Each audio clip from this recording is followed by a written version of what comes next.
Denis Leven, Salomé, vous nous parlez ce soir des débats autour de l'évacuation des camps de migrants à Calais. Eh bien oui, hier à l'Assemblée nationale, la députée du groupe Liberté et Territoire, Jennifer de Temmerman, a interpellé le ministère de l'Intérieur sur la situation, je cite, indigne et inhumaine des migrants à Calais. Voici la réponse de Marlène Schiappa.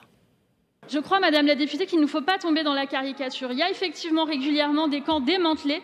Démantelés pourquoi ? Pour mettre les personnes à l'abri dans des centres d'accueil où leur sont proposées des solutions. Alors, des solutions, c'est absolument pas l'avis du photojournaliste Louis Viter qui couvre la situation des migrants à Calais depuis des années, qui est en ce moment même à Calais et qui tonne sur Twitter, je cite, « La quasi-totalité des expulsions quotidiennes auxquelles j'assiste à Calais depuis le 15 août ne sont pas suivies de mise à l'abri en centre d'accueil. C'est scandaleux de faire croire le contraire à la représentation nationale. » De son côté, le projet Human Rights Observers affirme qu'à Calais, en 2020, 97,6% des expulsions de lieux de vie n'ont pas été suivies de mise à l'abri, y compris en hiver. Le constat des expulsions quasi quotidiennes, de la dégradation des droits humains est également partagé par l'ONG Human Rights Watch, qui vient à peine de publier un rapport très détaillé qui fait état des différentes atteintes aux droits humains dans ces camps de migrants. Et le rapport explique qu'en fait, oui, il y a parfois effectivement des mises à l'abri de ces migrants, mais seulement pour quelques jours. Et en fait, après quelques jours, eh bien, c'est retour à la case départ, y compris encore une fois en hiver.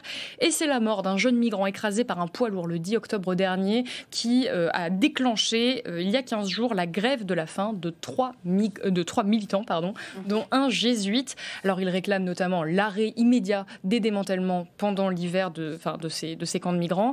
Il rappelle que les migrants survivent à peine, qu'ils doivent composés avec des tentes qui sont confisquées, voire déchirées, et puis tout simplement une bataille permanente pour avoir des choses aussi élémentaires que de la nourriture ou de l'eau. Et comment réagit le gouvernement à cette situation ? Alors, cette grève de la faim des militants dont je viens de vous parler, elle a été plutôt médiatisée, mais il semble que ce ne soit pas arrivé jusqu'aux oreilles du président de la République, qui a été interpellé à ce sujet ce lundi. On écoute. Monsieur le Président, est-ce que vous avez prévu de passer à Calais pour rencontrer les 3 militants qui sont en grève de la faim depuis 15 jours ? Alors, je suis allé plusieurs fois à Calais. Je ne sais pas, dans les prochaines semaines, je dirais qu'il n'est pas prévu que j'y aille. Mais si vous voulez qu'on envoie un ministre pour s'occuper d'une situation particulière, dites-moi, oui. Ça fait 15 jours qu'ils n'ont rien avalé. Ce sont des militants la situation intolérable que subissent les exilés. Qui font une grève de la faim ? Oui. Et qui sont de quelle association ? Alors voilà, on le voit sur ces images, le président semble découvrir la situation de ces militants qui font une grève de la faim. Pourtant, le journal La Croix souligne que le Secours catholique avait alerté le président par courrier dès le 13 octobre. Alors pour calmer la polémique, le président a envoyé aujourd'hui le patron de l'Office français de l'immigration. Il a rencontré les grévistes pour, je cite, une mission de contact et de médiation. Seulement, ce que veulent les militants, ce n'est pas une médiation, ce n'est pas de la communication politique, mais des conditions de vie dignes pour ces femmes, ces hommes, ces enfants qui ont déjà connu le pire avant d'arriver jusqu'à Calais. Merci.